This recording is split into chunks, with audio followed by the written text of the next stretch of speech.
Welcome to the Old Time Radio Westerns. I'm your host, Andrew Rhines, and let's get into this episode. This episode is going to be Challenge of the Yukon. Original air date is March 31st, 1950, and the title is 20 Little Indians. Hope you enjoy, and again, thanks for listening. Now, as gunshots echo across the wind-swept, snow-covered reaches of the wild Northwest, Quaker Puffed Wheat and Quaker Puffed Rice, the breakfast cereal shot from guns, present the Challenge of the Yukon. It's Yukon King, swiftest and strongest lead dog of the Northwest, blazing the trail for Sergeant Preston of the Northwest Mounted Police in his relentless pursuit of lawbreakers. On King! On, you Huskies! Gold discovered in the Yukon. A stampede to the Klondike in the wild race for riches. Back to the days of the gold rush. With Quaker Puffed Wheat and Quaker Puffed Rice bringing you the adventures of Sergeant Preston and his wonder dog, Yukon King, as they meet the Challenge of the Yukon.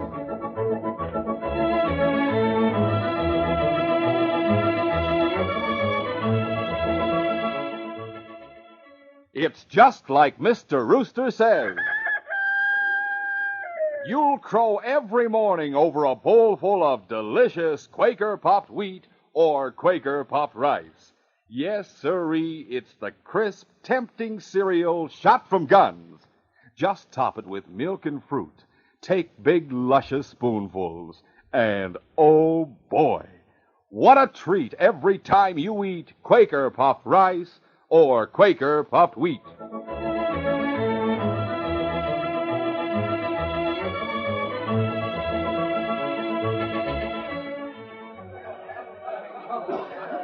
Everyone knew there was going to be trouble from the moment Mike Donovan walked into the cafe and shouldered his way up to the bar. He glared at Carrie Braddock, who was standing at his left. The crowd faded away from them, and the noisy talk died down. Carrie didn't look at Mike. He studied the half-filled glass in front of him until the big Irishman spoke. Carrie, put your gun on the bar. Carrie turned slowly. Why should I? I'm telling you to. You'll have to give me a better reason. I haven't got a gun myself. I can see that. We got something to settle, you and me. And I figure it better be with our fists. What's wrong, Mike? You won over $500 from me last night. That's right. I want my money back. No, Mike. You've won too much and too often. I'm a better poker player than you are. I've told you should give up the game. I want my money back, or I'll take it out of your hide. This gun says you won't. So you won't fight like a man, eh? Well, that makes you more than a cheat. You're a coward, too. Just a second. Ben Meredith, as big as Mike, his blue eyes cold as ice, stepped between the two men. You got this all wrong, Mike. You got the strength to break him in two. You're trying to force a fight this way makes you the coward. Yeah. What's more, I say Carrie don't cheat. That makes you a liar. What are you going to do about that? I'll show you. Why, you... The fight was on, and it was a battle between giants.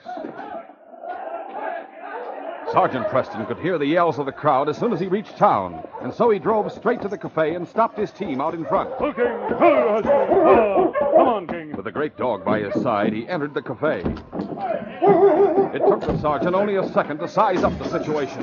Stand aside. Let me through. He was recognized at once, and the crowd opened up for him. Big Ben and Mike were slugging it out toe-to-toe. The sergeant didn't hesitate. All right. He grabbed each of the men by the shoulder and pulled them apart. He held the two men in an iron grip. Break it up in the name of the law. It was the authority in his voice that made them drop their arms. Now, what's this all about? He called me a coward and a liar. He called a friend of mine a cheat. Better let us fight it out, Sergeant. No. If you fight it out to a finish, I'll have to take both of you to the hospital in Dawson, and that's a long trip. Now, both of you go home and soak your heads in cold water, or I'll arrest you for disturbing the peace. Now, Sergeant... Ben, get out of here. Okay. Okay, I'm going. Well, I guess maybe I was... Never mind the explanations, Mike. Outside. All right, Sergeant. Good night to you. The arrival of the sergeant changed the temper of the men in town completely, because he had brought a sack of mail with him, and they spent the rest of the evening reading their letters and reestablishing a contact with the outside world. But the sergeant was worried about what he had seen when he entered the cafe.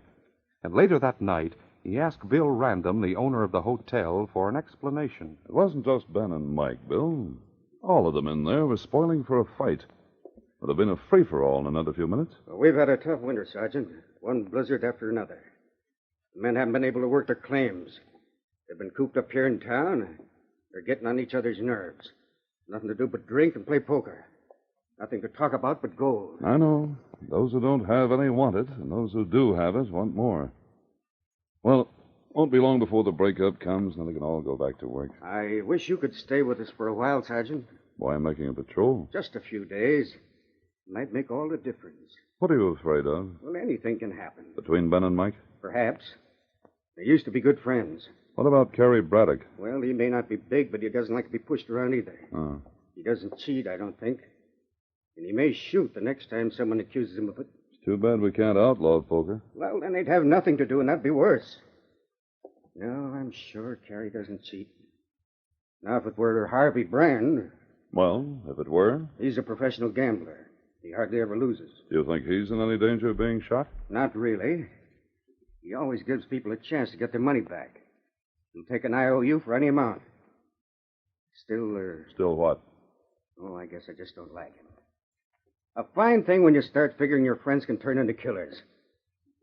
I must be as jumpy as anybody else. I wish I could stay. For a week, Sergeant. I have some medical supplies I have to take to the mission across the ridge. But I'll come back this way. I'll be back in a couple of days. That'll be fine. Maybe you can cure us of this winter sickness. We sure need a doctor. The sergeant drove out of town at daybreak the following day. But although he had stopped the fight between Ben and Mike, that wasn't enough to prevent the men from taking sides. Ben and Kerry had their adherents, and Mike had his. The arguments as to who was right became more and more bitter. And that night, Harvey Brand listened to them attentively as he played poker in the cafe. When the game broke up, he walked down the street to the express office. The shutters were closed, but there was a light inside. He climbed the steps and opened the door. Johnny James, the manager, was behind the counter weighing out some dust. What do you want, Brand? Just dropped in to pay a friendly call. We missed you tonight. I had to work. Yeah, I can see you're still at it. Nearly everybody leaves their extra gold dust with you, don't they? Yeah. What of it? I got the only decent safe in town. Does that make the dust safe, Johnny? What are you driving at? You don't hold yourself responsible for it, do you? I let him put it in the safe, that's all. Yeah, I know. In case of a robbery, you wouldn't have to make it good. It's a good, strong safe. Uh-huh. Whose dust you weighing out? I see the boat. Hey, give me that bag. Carries, huh? How much is he short now? Why should he be short? You tell me, Johnny. I ought to punch you right in the nose. Sure, but you won't, because you know you can't kid me. You've been losing a lot. I got your IOU for 1,000. The night after you gave it to me, I saw you buying chips with dust. I'll pay you off. Why don't you do it now out of Kerry's dust? I'm not a thief. What do you call yourself, then? Hey, how would you like it if I passed the word to everybody that they ought to check up on you, huh? What would you do if all the miners asked for their dust at the same time? Brand, you wouldn't do that. All I want's a chance to get even. Give me a break. Sure. All I want's my $1,000. I can't take any more from Carrie's poke. Why not? With all this trouble, he might be leaving town any day. I've got to put back what I've taken already. Why, Johnny? Because if I don't, How could I get away with it? Why didn't you ask me that before, I'll tell you, Johnny. It's very simple. It was Bill Random who discovered Johnny the next morning. Bill stopped at the express office to inquire when the next sled was due from Dawson. The door was unlocked, but the office seemed to be empty. Hey. And then Bill heard someone behind the counter. He hurried around it, and there was Johnny lying on the floor, bound and gagged. When Bill had freed him... What happened? I've been here all night. What happened, Johnny? I think the safe's been cleaned out. Really? I'm not sure what he took. I'll see. I'm just about to leave. I put out the lamp and then stepped outside. Turned back to close and locked the door when somebody clamped an arm around my neck. So tight I could hardly breathe. Go on. I want to get this open. Go on. What happened? He was awful strong. I couldn't fight any or I'd cut off my wind. He forced me back inside the office and over here to the safe. He made me open it. And then what? That's all I remember. You knocked me out, and when I came to, I was lying back of the counter, the way you found me. He doesn't seem to have taken much. No. Company money's all here. And these are the books of miners I've left with me. They're all tagged. I got a list. I'll check them over. By the time Johnny had checked the safe, the news of the robbery had spread through the town, and the express office was crowded. Well, what's the verdict, Johnny? What's missing? As far as I can make out, there's only one poke gone. Whose? Yours, Carrie. Oh, so that's it. Come on, Johnny. Tell us who held you up. I don't know. I never saw his face. You heard him talk. Well, I didn't recognize his voice. He was big. Well, yeah, that's true. Well, that's enough. First he says I cheated him, and then he steals my poke. Mine, only mine. That's evidence enough for anybody. Where is he? Where is that thieving Irishman?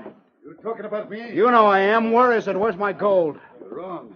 There's something wrong about this. I won't argue. I want my gold back. I haven't got it. Then go and get it wherever you put it. Now, wait, Carrie. This is a matter for the Northwest Mountain. It's a matter between Mike and me. I let Ben fight my battle night before last, but now I'm taking over. Mike, I want that gold by noon tomorrow. If I don't get it, I'm going to shoot you on sight. Trouble, boys. We'll continue our adventure in just a moment.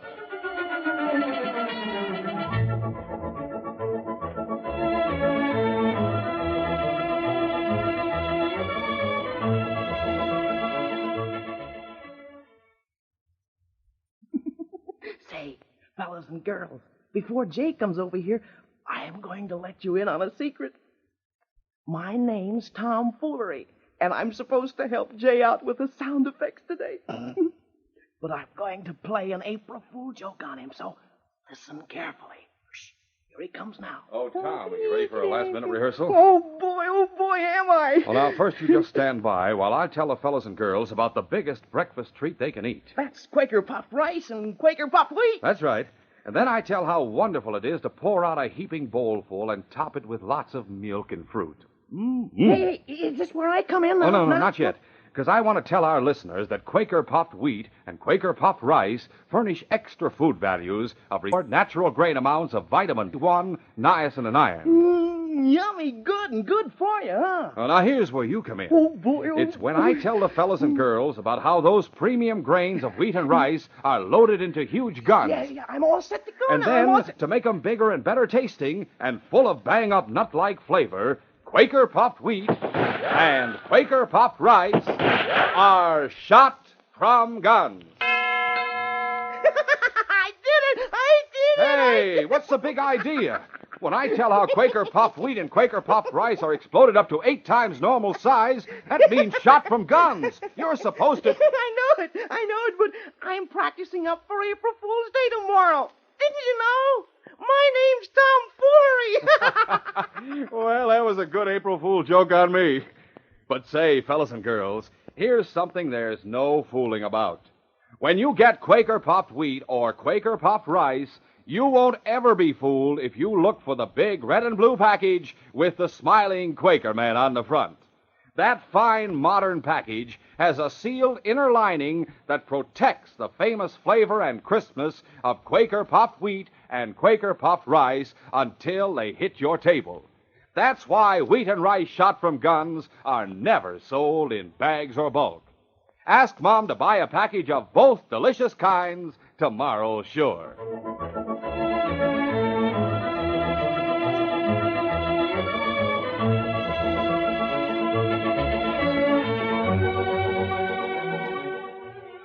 Now to continue. Bill Ransom harnessed a dog team and started over the ridge to the mission. When he reached the valley where the mission lay, he saw a great column of smoke pouring out of the log building and tongues of flame shooting up from the roof. Out in front, the little Indian boys and girls who went to the mission school stood a short distance from Father Michel. Father, is there anything I can do to help? No, my son.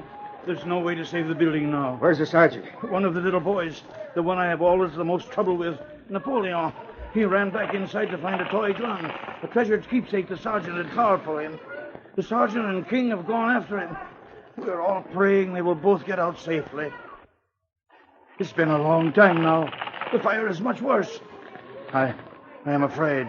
There's no need to be afraid for King and the sergeant. We... No, Father. Look, coming through the smoke there. There's the sergeant. He's carrying a boy in his arms. Oui, it is true. He has found Napoleon. Heaven be praised. There he is, Father. Napoleon, how could you do such things? I did not mean to forget the gun, Father. I mean to run back into the fire. Oh, no, it is all right. We found it. The fire had only scorched it a little. Oh, there's no use talking to you. We are so happy to see you, we must forgive you. Now run along and stay close to the others. Oh, oui, mon père. I thank you, Sergeant. Napoleon's just as much a favorite with me as he is with the rest of you. Bill, what are you doing here? Well, I wanted you to come back to Gold Flats right away. But I can see you have your problems here. Will you stay and help? Well, of course. What are you going to do? The building's gone, but we've saved supplies and blankets. We'll build a big fire and fix up a shelter of pine boughs. That's all right for tonight, but what about tomorrow? We'll have to figure that out. As Bill worked with the sergeant, he told him what had happened across the ridge. The sergeant became thoughtful, considering every angle of the case. And finally, when the children were sitting around the campfire eating their evening meal, he came to a decision. Bill, you believe that the main trouble with the men of Gold Flats is that they've had too much time on their hands. Absolutely right. Well, we're going to find work for idle hands to do. Work? The mission's gone, and there's no particular reason why it should be rebuilt here. Gold Flats will be a much better spot, and there'll be shelter for the children there while the new mission's being built. You're going to take them across the ridge? They were born in the woods. They won't find the trip too hard. We'll let them sleep until dawn, then we'll start out. Then we should be able to make the town before noon. That was the deadline Terry set. Yes. We'll see how the men of Gold Flats act after they've adopted 20 little Indians. We'll see how much time they have for gunplay when they start building a new home for them. At noon the following day, the men of Gold Flats were expecting gunplay between Mike and Carrie. Instead, they saw a strange procession wind into town. The sergeant, Bill, Father Michel, and 20 boys and girls. The procession headed straight for the hotel and marched inside. And by that time, the streets were crowded with men. A few minutes later, the sergeant stepped out on the porch and began to talk to them. Men, I suppose you'll wonder what this is all about. Well, the mission burned down yesterday, and these children are without a home. I'm asking you to build another one for them. Build one? That's right. I'm asking you to build a mission here in Gold Flats. There's a good spot at the mouth of the creek that isn't staked. There's plenty of lumber in the forest. Now, you've all built cabins for yourselves. How about building a home for these children? Good, I thought you'd agree to it. Where's Carrie, Braddock? Right here, Sergeant. Bill says you've had a lot of experience in building. Yeah, I was a contractor back in the States. Will you take charge? Sure. And you can get together with Father Michel and decide what's needed.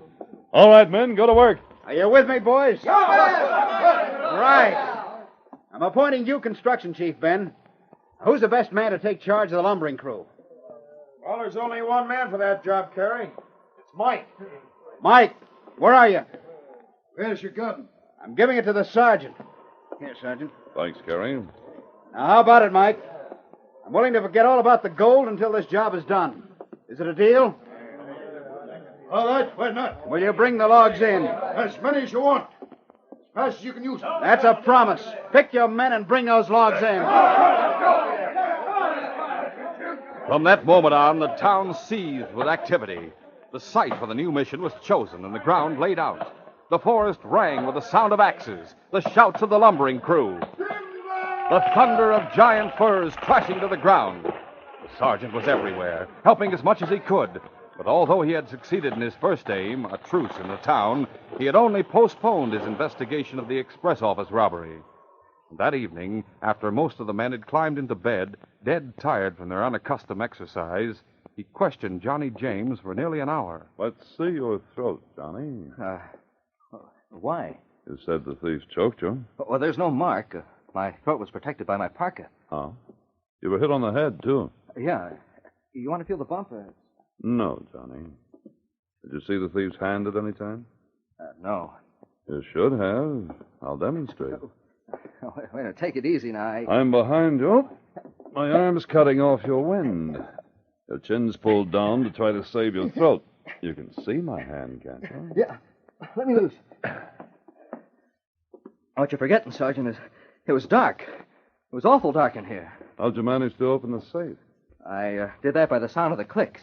Oh, I see. Well, we'll talk about that again.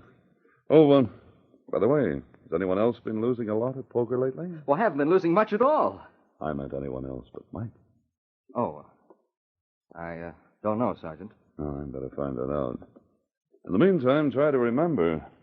Any little detail may help us identify the man who held you up. But don't you think it was Mike who did it? A man's always innocent until he's proven guilty, Johnny. Good night, Johnny. Come on, King. The sergeant and King returned to the hotel. The sergeant patted the dog when they reached the front door. It's too hot inside for you, King. You better sleep with the rest of the team round and back. Good night, boy. King trotted around in back of the hotel. There he burrowed deep in the snow against the cold and went to sleep. But shortly after midnight, he was awakened. Someone was coming out the back door of the hotel. King recognized who it was at once. The little boy the sergeant had carried from the burning mission. He shook off the snow and ran to the boy's side. Hello, King. Oh, we must be very quiet, you and me. Michel will not like it if we make a noise. But Napoleon has the greatest wish to see this new place. You come, King. There was only one light burning in the town, and that was in a cabin at the edge of the forest. Come on, King. Napoleon decided he would start his tour of investigation there, and a few minutes later, his face was pressed close to the window. This was Johnny James' cabin. Quiet, King. Harvey Brand was inside the cabin with Johnny. Napoleon could hear, even though he couldn't understand the meaning of their words. Go on. I want to know everything the sergeant asked you and everything you said to him. What about seeing the hand? Well, he showed me how I should have been able to, but I had an answer for it. Said it was too dark in the office. Ah, you fool. Well, what should I have said? If it was too dark to see a hand in front of your face, how could anyone have picked out Carey's poke from all the others? Sergeant's got you pegged. Me?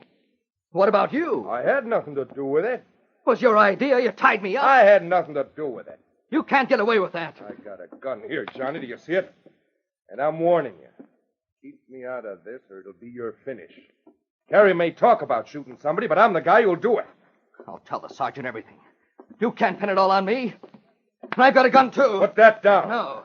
You're in this. You'll go to jail with me. You're more guilty than I am. As Johnny slumped to the floor, Harvey turned toward the window and saw little Napoleon's terror-stricken face. It disappeared almost at once. Harvey slammed out of the cabin and ran around it. Napoleon and King were just disappearing into the forest. Harvey started after them. The distant shot and the boy's scream had shattered the sergeant's light sleep. He pulled on his clothes and a moment later was running down the street toward Johnny's cabin. He was bending over the still body when Carey, Ben, Mike, and some of the other miners entered the cabin. Is he dead, Sergeant? No, but he's badly wounded. Take care of him. There are tracks leading into the forest. I'm going to follow them. All right, Sergeant. Come on, boys. The moon was bright enough for the sergeant to make out the tracks as he ran. The boys, the dogs, and the man's.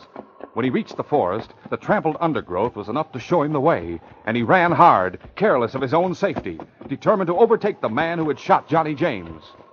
5 minutes, 10 minutes, 15 minutes, and then he heard a boy's voice. The sergeant turned on more speed, calling on all his strength. A few seconds later, he burst into a small clearing cut by a gully. A man was standing at the edge of it. At the bottom, a small figure was huddled behind King, who growled his defiance. The sergeant took a flying leap and hit the man as he raised his gun. The shot went wild. Preston and Brand rolled down to the bottom of the gully. With a final and supreme effort, the sergeant twisted the gun from Brand's hand and leaped to his feet. Harvey Brand, eh? Get up. All right. You're under arrest in the name of the Queen. Half an hour later, a tearful and no longer venturesome Napoleon was being tucked into bed at the hotel. He was going to kill me, Sergeant. It's all right, Napoleon. It's all over now. But, King, he stood in front of me after I fell. If the man had shot, he would have killed King. I was so afraid for him. I could not move. It's all right now. My son, I hope you have learned your lesson. Oui, mon père. One must never stumble when one runs. One must never go roaming alone in the middle of the night. Oh, oui, mon père. And one must never scream when one sees one man shoot another man. No, Napoleon. That is not the lesson. One must always obey, or great trouble will come to you. Is it understood? Oh, oui, mon père. Sergeant, what of the man who is going to shoot King? What will happen to him? He's under guard downstairs. He'll go to jail. But not for murder. He did not kill Johnny. No, Johnny will recover. Praise God, no life has been taken. He was conscious when we got back to his cabin. He made a full confession. I do not quite understand what he and Brant did. They faked the holdup, knowing that Mike would be blamed for it. And you have recovered the gold? Yes, Father, $1,000 worth from Harvey's cabin and the rest from Johnny's. Their false accusation might have led to even more trouble if it hadn't been for you and the children. If it hadn't been for the mission burning down. God's will. Yes, Father, I think it was. It brought you here. You and the children gave the miners something to think about besides themselves.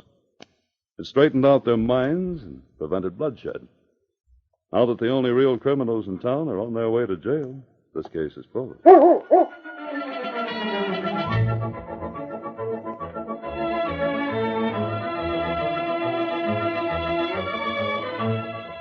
In just a moment, Sergeant Preston will give you a preview of Monday's adventure.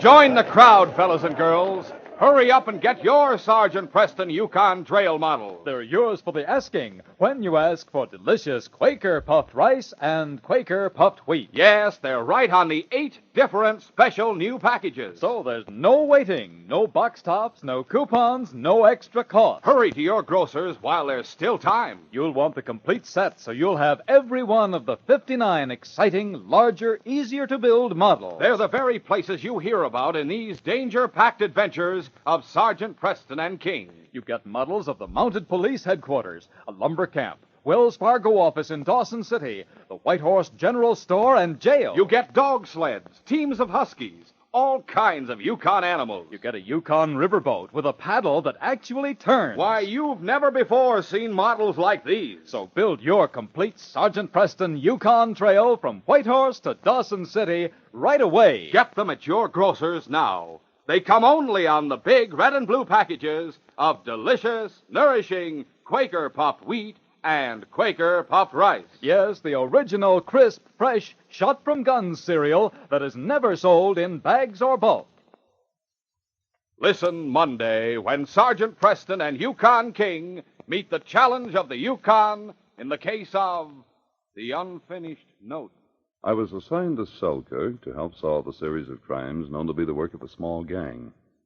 The only clue was an unfinished note written by the dying express clerk after he'd been shot in a robbery. I didn't think for a minute that the unfinished note would put me at the mercy of 2 killers who managed to get to me while I slept. Be sure to hear this exciting adventure Monday. These radio dramas, a feature of the Challenge of the Yukon Incorporated, are created by George W. Trendle, produced by Trendle Campbell Enterprises, directed by Fred Flowerday, and edited by Fran Stryker. The part of Sergeant Preston is played by Paul Sutton. They are brought to you every Monday, Wednesday, and Friday at the same time by Quaker Puffed Wheat and Quaker Puffed Rice, the breakfast cereal shot from guns.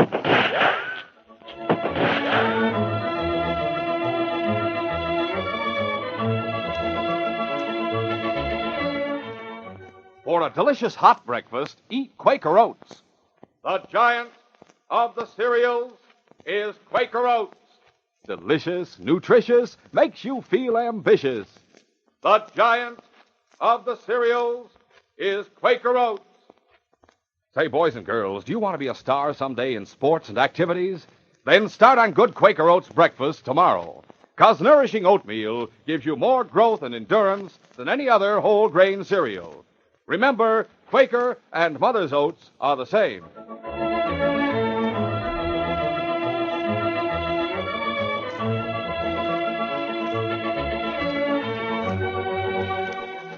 This is J. Michael wishing you goodbye, good luck, and good health from Quaker Puffed Wheat and Quaker Puffed Rice.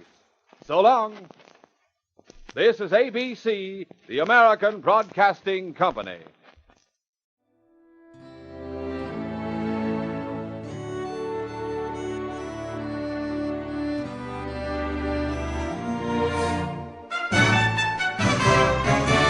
This has been a presentation of OTRWesterns.com, and we hope you enjoyed. Please take some time to like and rate our shows in your favorite podcast application. Follow us on Facebook by going to otrwesterns.com/Facebook. Join in the conversation by going to otrwesterns.com/Discord. And don't forget to send us an email, podcast@otrwesterns.com.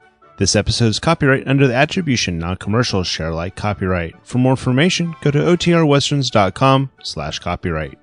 Have a great day, and again, thanks for listening.